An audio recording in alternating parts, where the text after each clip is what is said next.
Hello, my name's Anna and thank you for coming with me on my foraging walk this morning. We're collecting material to give to Sissy to make our ready to arrange foraging wreath. So before you set out, you need to make sure that you're very confident that where you're going to cut from, it's legal to do so. So we're here, we've got landowners' permission to cut from these trees and shrubs. Usually you can do so from public footpaths, parks and common land, but there are sometimes some ancient bylaws which you can look up and find out about on your local town or city website. So the essential tools are a big bag to gather all your bits in, and this is about as much material as we're probably going to be able to have to collect today, and then a pair of secateurs. Christmas pine tree is the essential, quintessential base of our wreath. So this is what we'll start off with. This kind of branch is absolutely perfect. We'd cut off lots of pieces like this. So I'm going to take one large branch. So with evergreens, they're very slow to grow. So wherever we cut from, I want to make sure that you can't see where I've cut from. And so I'm going to go right underneath and take this branch here and then cut it where it meets the main stem.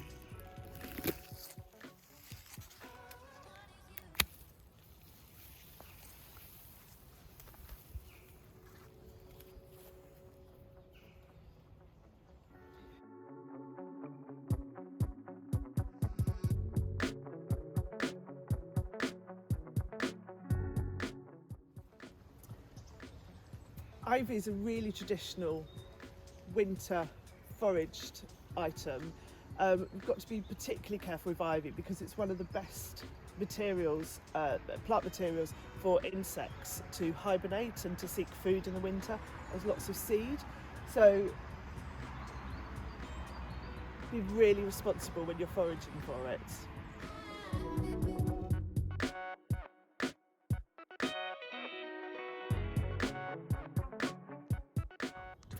Little dried wispy bits that you collect are really useful on foraged wreaths. They add a bit of interest and texture.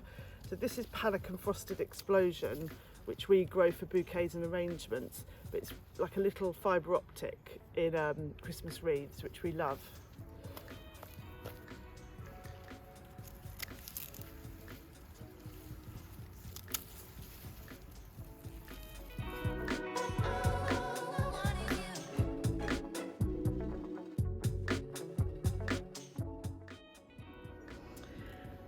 So this is one of my favourite hollies. It's in our garden and I really love it because it doesn't have the spikes. We've got another one on the other side of the garden.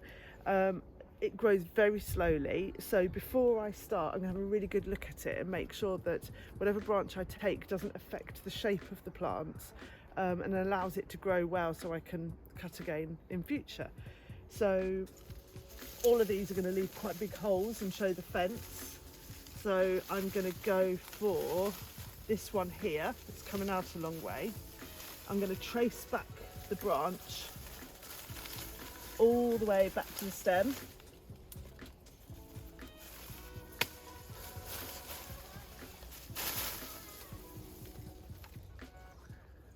That's lovely. You don't need a lot of a stem like this. I'm going to leave these branches with berries because that's an indicator that this holly has been pollinated, and it'd be great if that's for food for the birds, or that actually we get some new plants in the future.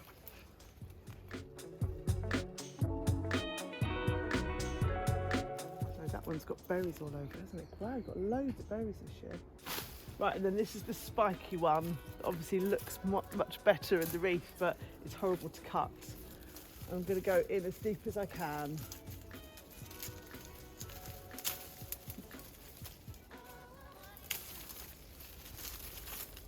There you go, and that would be really lovely in our wreath.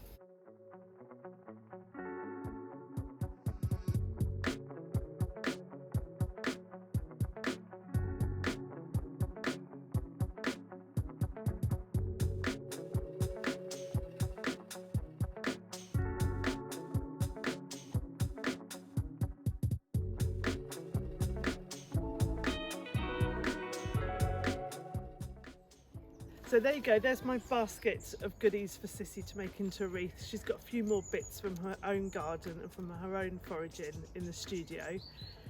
To sum up, please make sure that you check where you're foraging, that you've got permission from the landowner or that you're allowed to do so.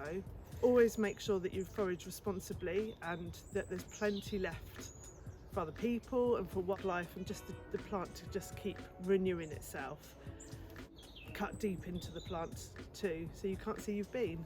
And above all, just have a really good time making your wreath, and a happy Christmas.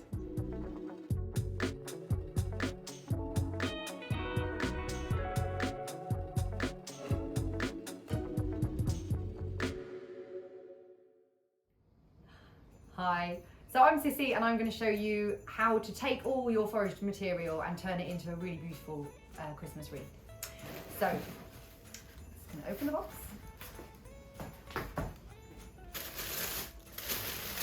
And pull out what we think are the essential pieces for your wreath.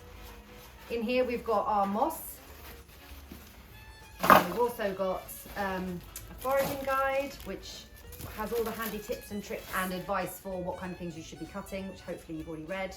Got some ribbon to hang your wreath, the all essential wire for wrapping around, and the base.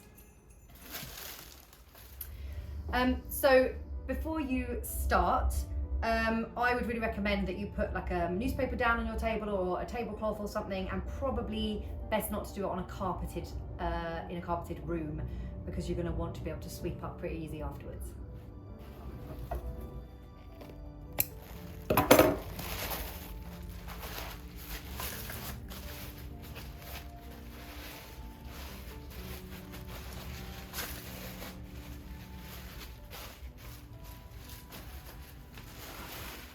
Okay, so Anna obviously went and collected me all those beautiful pieces of foliage, and I came with a few extra pieces as well. So I've got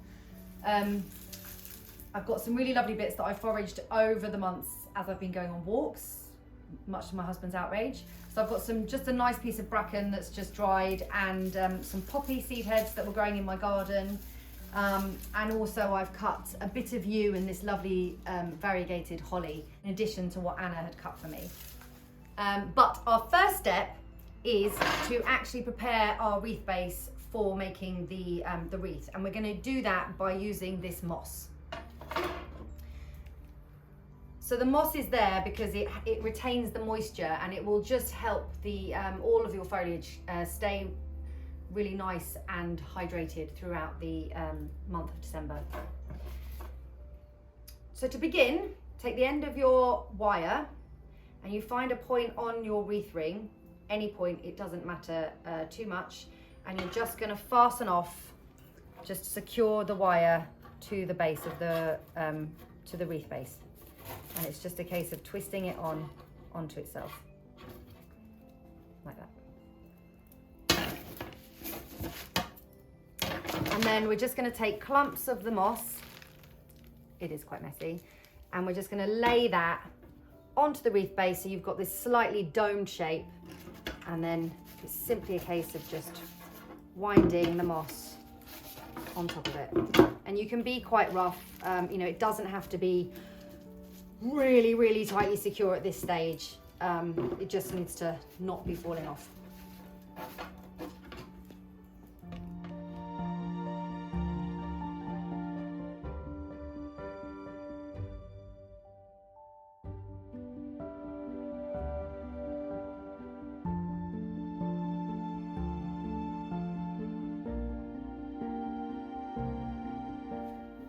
Okay, so we go. So I've gone all the way round with my moss, and I've come back to sort of where I started, and now what I'm going to do is just fasten off and create a little loop, which, if you're really lucky, will end up being the loop that you hang your wreath on the door. But if you lose it, or you don't want to hang it that way, don't panic, it doesn't matter. So I'm just going to make an extended loop above the top of the wreath, and then I just twist that bit onto itself to make a nice big hoop for hanging, and then I go back round and then just fasten that off on the wire. Bring this round.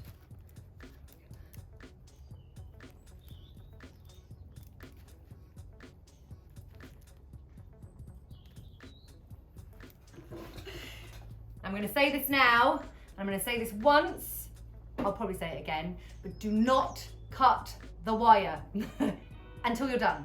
You just keep this one piece of wire going until you have completely finished your wreath, and then I will tell you how to cut it. But so many people get to this point, snip the wire and then go, oh, so keep it attached. I'm going to prepare my foliage for putting on the wreath, and I'm going to show you initially how I treat the bigger branches of foliage. So for example, I've got this lovely holly here from Anna, and I'm pretty much just going to strip all of the sub branches from this main kind of bulk. So I'm going to go all the way to the end. I may not use it this long, but I'm going to give myself the option. So I'm just going to prepare myself a little pile of smaller branches, working right the way up the main stem.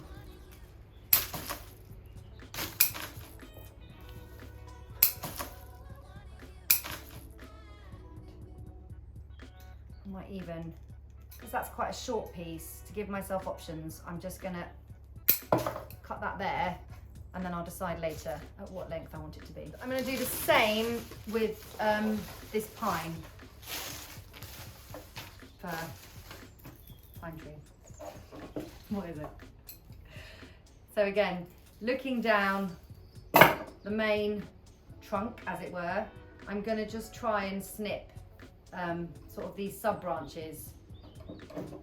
So for example, I'd say, well, I might even use that one. But something like this is probably not really long enough to use, but this is beautiful.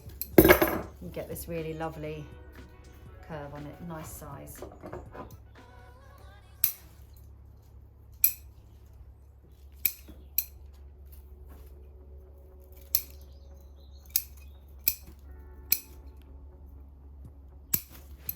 So this one's quite a wide one, so I'm probably going to prune it a little bit to make it more usable for my wreath. So I'm going to take it here and here.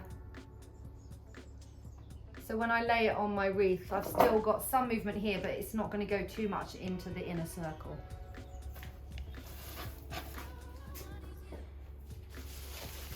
So I whip through all my foliage, and I don't cut everything. I kind of prepare myself something to get going with, and then I decide later as I go what I need.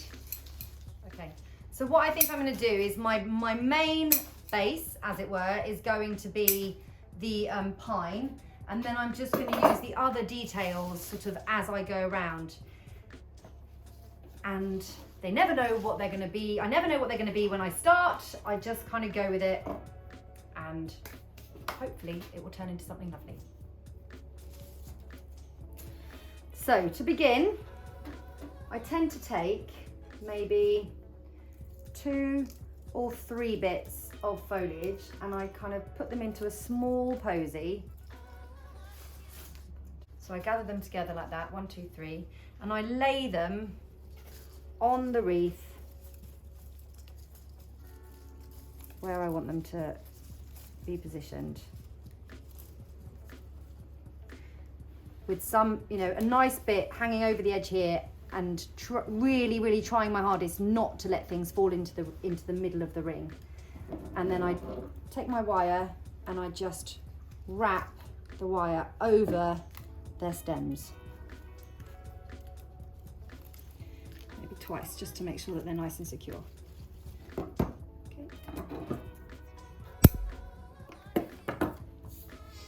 And then I just take my next piece, and I'm going to be laying that on top of the stems. So you're working backwards. You're always laying on top of the stems of the previous lay.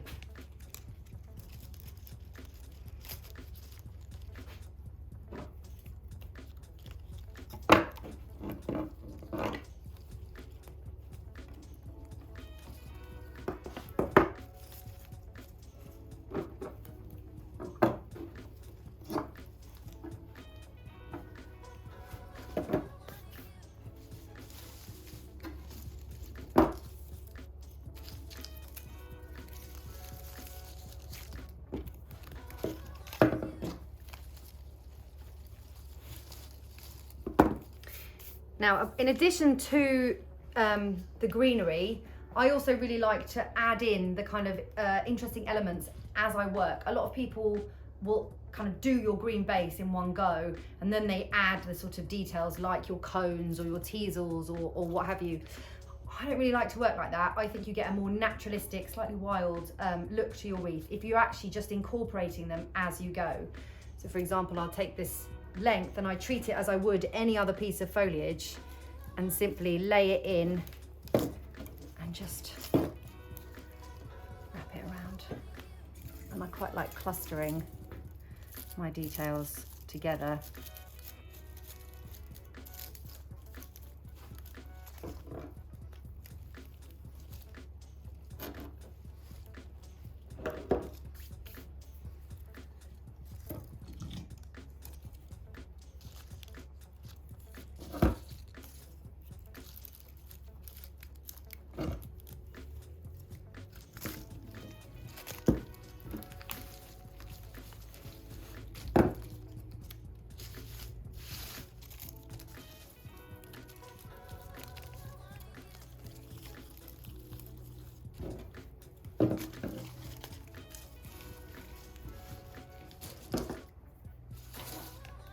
So one of my favourite ingredients is a dead branch. Love a dead branch.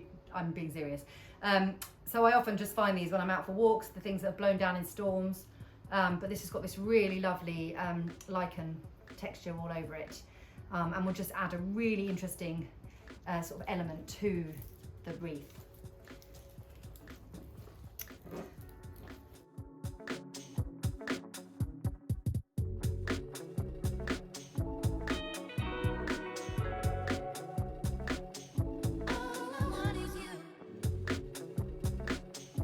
And again, I just treat that in the same way as I treat any of my holly or ivy or any other piece of foliage.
So I'm getting towards the end now, I'm getting closer to where I started, and you know, all the way along I've just been working in elements and treating them in the same way I treat any other piece. So, you know, I've got some little larch cones in there, I've got my dead branches, got this lovely dried bracken.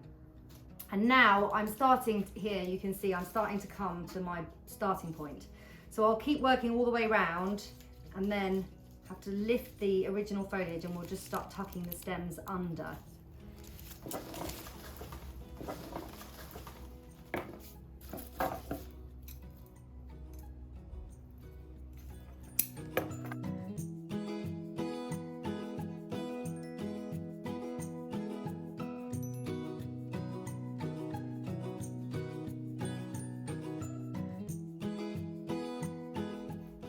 So I've gone all the way around. Two things. One, I just worked these poppy seed heads in again in the same way as I treated all the other things, but this one was a bit too short and I wanted him to be nestled in, but he was getting lost. So because it's the moss, I've basically just tucked it into the moss. So it's got that nice relief, it's coming forwards, which I think is nice when you're standing at someone's door and it's almost looking at you. And so now I'm at my last piece now, really, I think. And so what we're going to do again, we're just going to take my foliage, I'm going to lift up the original pieces that I put in, and I'm just going to tuck those ones underneath. Probably going to get one more piece in there.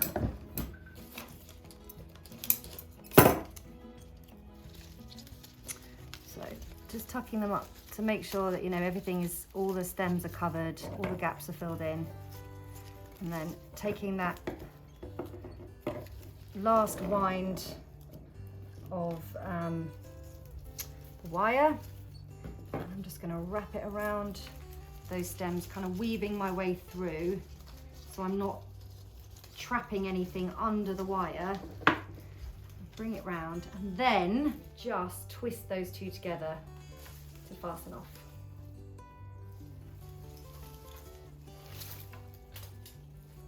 And then once you've twisted that off, you just snip the wire, probably not with your best floristry scissors, and then you just take the cut end and you just tuck it back into the moss so it doesn't scratch your door. And that's it. And if you can't find your hoop, then just make another one and then twist that on itself. And there you have it.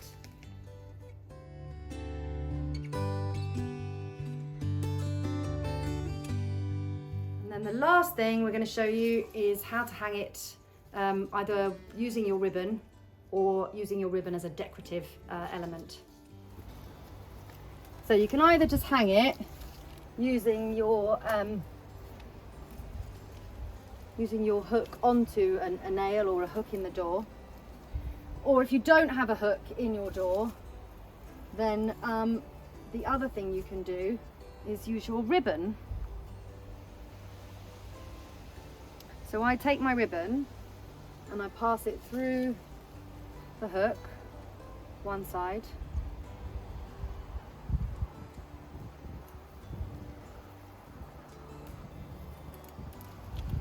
and then you would use that and pop it over the top of your door,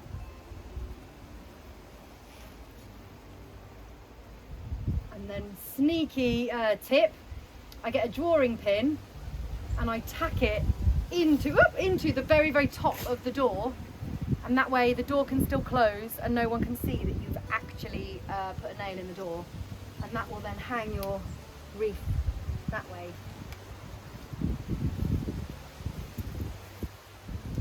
Otherwise,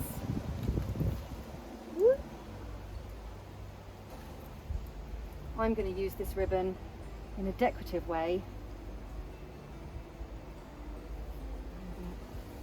Leave it over the bottom of my wreath.